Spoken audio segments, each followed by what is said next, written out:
This is for cutting wood and building fire. Man. It unfolds.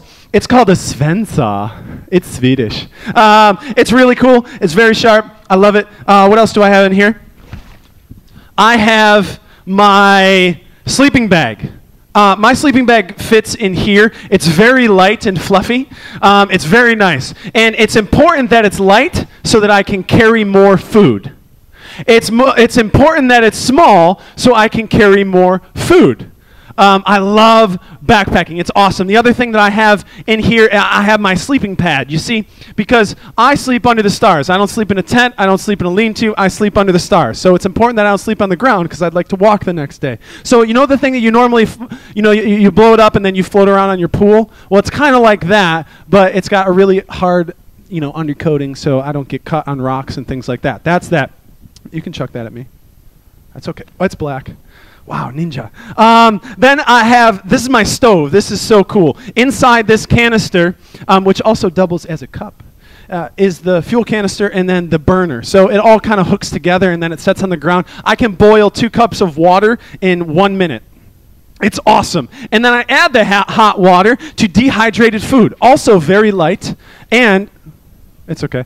It kind of flew. It's very light and it packs down small. It's really nice. That one right there is chicken teriyaki. It's awesome. 10 grams of protein. Really good. And the other thing that I have that I just add hot water to is my Starbucks Via. Got to have coffee on the trail. And this is nice because I don't have coffee grounds. You just add it to boiling water. It dissolves and it's delicious. And the coolest thing about that backpacking food is I can just add water to it. I tear the top off of the little packet. I have a long-handled spoon. I eat right out of that thing, and then I burn it. I don't carry any garbage, nothing. I got the whole thing worked out. Like backpacking makes me feel like man. All right? But the other reason that I love backpacking is I feel like I connect with God. I don't know what it is about the woods and creation. I don't know what it is for you. I know for me in high school, I played a lot of soccer. And any night game under the lights, man, it was like God was in the stands. Something was different. Or playing backyard football. Man, I used to get together with all my neighbors. We'd play 3-man line. There's no such thing as a Mississippi. You said Mississippi in this game, you just get punched, man. It's full press, line, no pads, full tackle. It was awesome. Like God was in that. You know what I mean? There's things that we do, places that we go, certain environments, situations that we find ourselves in where it's very easy and very obvious to us that God is in the midst. And for me, backpacking is like that. Climb to the top of a mountain, it's undeniable that God is creative and God is beautiful. It's undeniable for me. And I need to get into the woods. I have to. For my own benefit, for the health of my soul, I need to. Now, there's this mountain in the Old Testament. We touched on it last week, and I want to encourage you, if you weren't here last week, to go on our Facebook and watch the message. We talked about Moses. We covered 1,000 years of Old Testament history that's backed up by other history books, and we covered it in about 5 minutes. I'm going to try to do it in 2 as a recap. So there's this place called Mount Sinai. Say Sinai. All right, so Mount Sinai is like this. It was a giant mountain, and Moses found himself up on the mountain. And that's the story of the burning bush. So Moses, he's just hanging out, he's backpacking, he's communing with God, whatever. And he looks over and there's this huge bush. It's not like your mama's little flower garden bush. If you do the research, it's actually quite large, and it was burning. It was on fire, but the Bible says that it wasn't consumed. And the voice of God, the very voice of God, spoke out of the bush and told Moses, you're going to go free my people.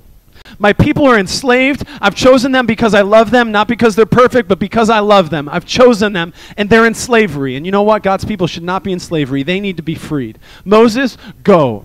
So Moses has this incredible experience up on Mount Sinai. God's mysterious and powerful and supernatural, and craziness happens. Then Moses comes down from Mount Sinai.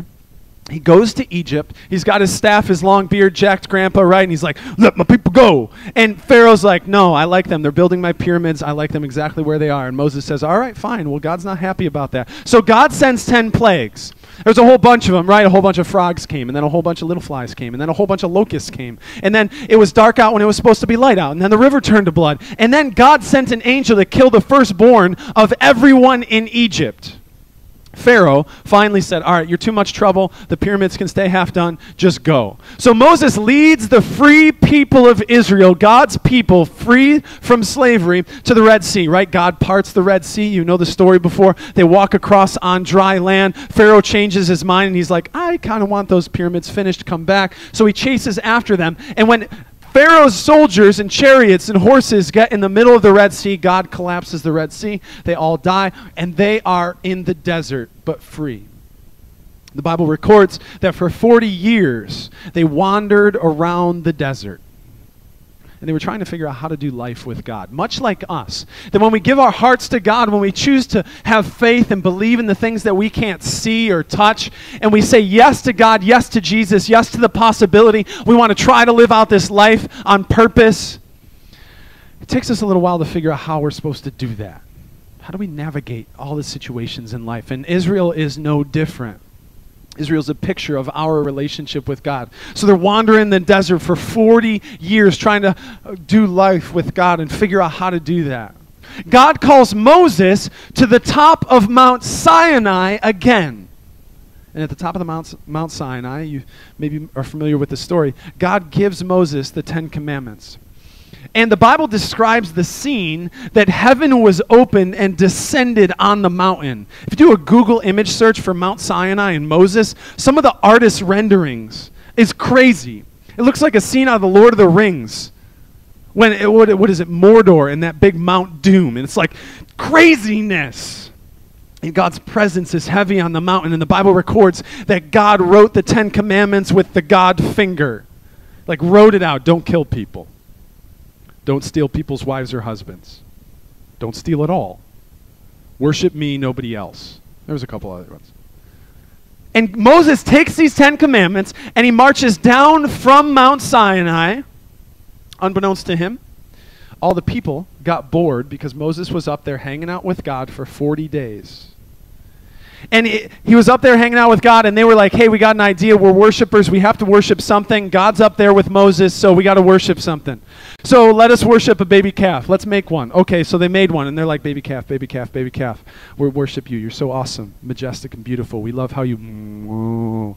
And they did that. But we do that too because we're worshipers, and because we can't connect with God or we don't feel like he's here, we find something else to worship, whether it's a relationship, a boyfriend, a girlfriend, a substance, a situation, a clique, certain whatever it might be. We're worshipers. We go to these things, and Israel was no different. So Moses came down. He saw this stuff going down. He was ticked, so he smashed the 10 Commandments, the 2 tablets that God wrote on. He's like, oh, crap, lost my temper. So he goes back up to the top of Mount Sinai, where God has proven himself powerful before, and he has another experience with God. God, it's craziness, Mordor, Mount Doom, kind of crazy supernatural stuff. And then Moses comes down with the 10 Commandments again, and the Bible records that his face is glowing. Because when you hang out with God, you glow. When you spend time with God, you glow, and people can't help it. The people were afraid. They were fearful. They were like, you got to put a handkerchief over that face because that's freaking us out. But it freaked them out enough that they started to respect and have reverence and a healthy fear for God, and they started to follow him. They abandoned their idols, and they started to follow after God brought them to the promised land. Okay, so that's the first 1,000 years. I'm about to take you through another 800. I'm going to try to do it in about 4 minutes. Is that okay? You with me? All right. If you're writing stuff down, you should. That's good. So, Israel and God, right? They have this relationship, and God was like, I'm never going to give up on you. I love you. I adore you. There's purpose for your life. I made you. I crafted you. I created you. You are not a mistake. You are strong enough. You are beautiful enough. You are perfect because I have made you, and I want to defend you. I've saved you. The only thing you need to do in return is worship me and nobody else. And at first, Israel was like, okay, I believe the dude with the glowing face. That's for sure. And they follow him, and then after a while, they start to turn towards baby calf and baby bird and baby camel. I don't know what the idols were, but they started to worship things other than God. There was this dude named Elijah. Anybody named Elijah in here? There wasn't last service. That's always convenient. It's okay. Let's pretend there's an Elijah in the room. So there's this dude named Elijah, and Elijah was unapologetic of the things of God. He was not giving up on God. He was not going to belittle God. He wasn't going to abandon God. He wasn't going to worship anything else. He stood for what everybody else was opposed to. He stood for what was inconvenient. He stood for what was unpopular. And Elijah heard from God, and God said, I want you to do this contest. I want you to do this prayer off, like an episode of Glee. It's going to be their team versus you. And what I want you to do is I want you to call together all the worship leaders of the idols. So baby calf worship leader, baby camel worship leader, baby bird worship leader. I want you to call them out. I want you to do a competition between all of them and you. I want you to build 2 bonfires. Don't light them. And I want you to tell all those worship leaders, I want you to tell them to pray to their God, do whatever they want, and ask God to light their bonfire. And you're going to do the same. So Elijah's doing this whole thing, and he calls them all together, and they're cutting themselves and hooting and hollering and doing their worship thing, trying to get the attention of their God, to the point where Elijah turns to them. It's in the Bible, 1 Kings chapter 18. He says, I'm sorry. Is your God in the bathroom? Is he going poo-poo? It's in the Bible. He makes fun of them. And then he prays this simple prayer. He says, God of heaven, answer with fire. Amen. Well, I don't need to explain it. We have a video to show you. Brian, why don't we roll this video? I love this thing. Elijah and the prophets of Baal.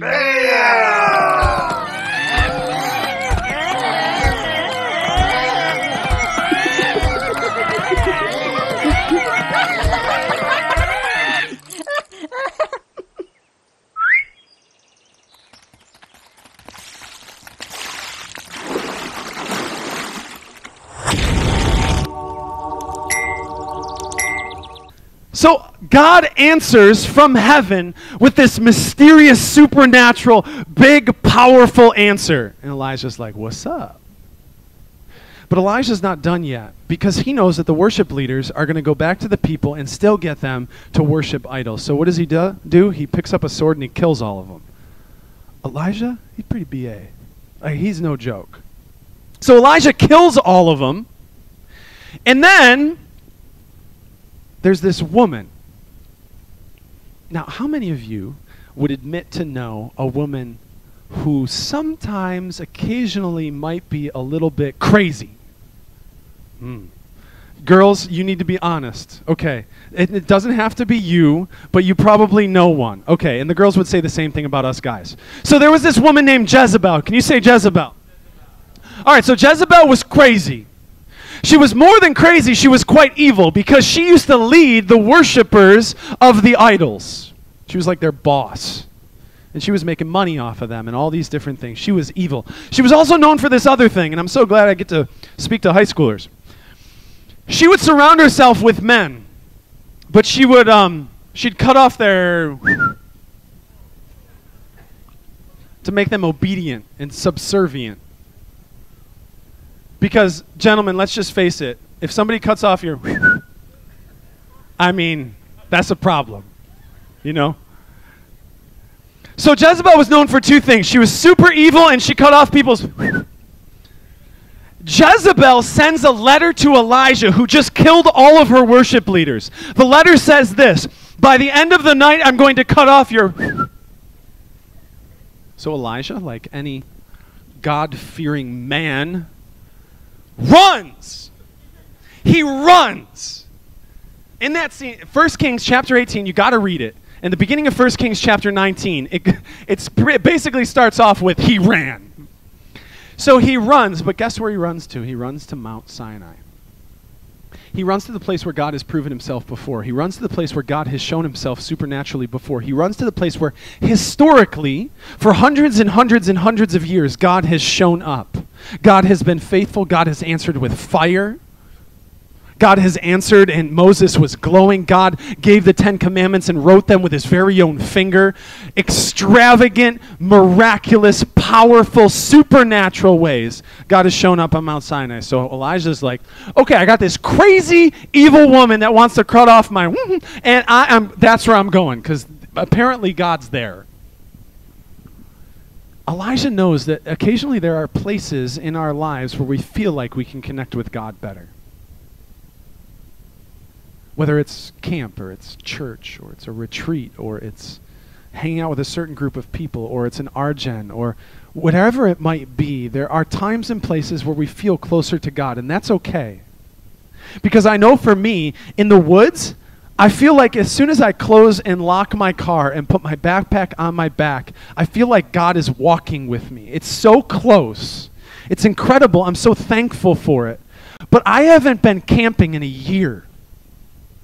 I haven't been backpacking in a year. I took this out of my closet at 5:30 this morning for the first time in a year. I cannot survive on once a year. Neither can you. These things are good, these places are good, these experiences are good, and God is there, but we cannot survive on them.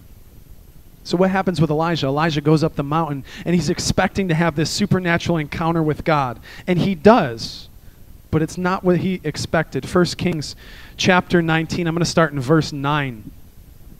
There he came to a cave, and he lodged in it. So he hiked up the mountain, and he lodged in a cave. Behold, the word of the Lord came to him and said to him, "What are you doing here, Elijah?" He said, "I've been very jealous for the Lord, the God of hosts. For the people of Israel have forsaken your covenant. They've thrown down your altars, killed your prophets with the sword. And I, even I only am left. And they seek my life to take it away." God, I'm the only one left. God, everybody is after me. God, the darkness is closing in. Temptation is coming. Much like us. Maybe you've had a really good summer. Maybe you've had a bad summer. But temptation is coming. The current that wants to sweep you away is coming.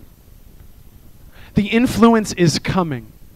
And oftentimes we feel all alone, just like Elijah. And we need a word from God. We need encouragement from God. We need validation from God. We need to hear from God. So Elijah's in the same situation as we are. Verse 11, and he said, this is God, "Go out and stand on the mount before the Lord." So don't hide in the cave. Don't stay on the fringes, but go out before the Lord. And behold, the Lord passed by, and a great and strong wind tore the mountains and broke in pieces the rocks before the Lord. But the Lord was not in the wind. And after the wind, an earthquake, but the Lord was not in the earthquake. And after the earthquake, a fire, but the Lord was not in the fire. And after the fire, the sound of a low whisper. Elijah was preparing for and expecting a supernatural, extravagant show of God's power to encourage him. And God caused a wind that was so strong that it tore the rocks from the side of the mountain. Yet God caused the wind, but he could not be found in the wind. And God caused a great earthquake, but God caused it, but could not be found in it. And God caused a great fire, and here's Elijah on the edge of the mountain, and he's seeking, and he's pressing in, and he's waiting for encouragement from God, and he sees these supernatural things happen, but he's not hearing anything for himself because God caused the fire, but he wasn't in the fire, but God was in the small whisper. Elijah didn't need to go to the mountain to hear a whisper. Elijah didn't have to go to the place that was historically strong with God's presence. Elijah just needed to seek after God. Elijah just needed to press in. Elijah needed to not hide in a cave, but to seek after God.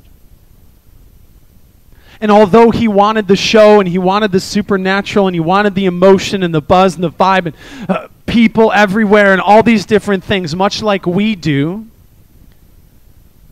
God is found in the whisper because God is bigger than the crowd. And when we seek after God, the Bible is very clear that we will find him. So 2 questions I have for you is, where's your Mount Sinai? Where's that place? Was it camp? Is it church? Is it small group? Is it a certain retreat? Where's your Sinai where you can point back to and you can say, I know my God. I know his power. I remember. But the second question is, can you have a Sinai that you can go to every day? Do you have a place that you can seek after God? The book of Matthew chapter 6, Jesus says this, "But when you pray, go into your room and shut the door and pray to your Father who is in secret. And your Father who sees in secret will reward you. And when you pray, do not heap up empty phrases as the Gentiles do, for they think that they will be heard for their many words. Do not be like them, for your Father knows what you need before you ask him." Did you know that God is waiting for you in your room? God's waiting for you on your deck or your porch. God's waiting for you in your car. God's waiting for you anywhere that you would seek after him. The Bible says, listen, it's not about prayers that are extravagant and spiritual and use big words. It's not about the volume of your prayer, because God already knows what you need. You just need to seek him. Where's your Sinai? Where's your mountain? But something that you can't just get to once a year. Where is that place that you can seek after God and he's faithful to be found by you? There was this kid that I knew. He's a young man now, but in 9th grade he came up to me and he's like, dude, I made a prayer closet. I don't even know where that term came from. Some kind of Christianese, churchy thing. It's not even in the Bible, but he came up to me, he's like, dude, I made a prayer closet. I'm like, okay, what is that? He's like, no, like, I cleared out the bottom of my closet. Like, everything off the rug. I just pulled it out of my closet, found another place for it. Still got clothes hanging there. But I put a little lamp in there, and I put some pillows there, and I go in there every single morning, and I sit down, I lean against my pillows, I close the door of my closet, I turn on my little light, and I seek after God. I was like, that is incredible. I'm not going to do that in my closet. That's weird.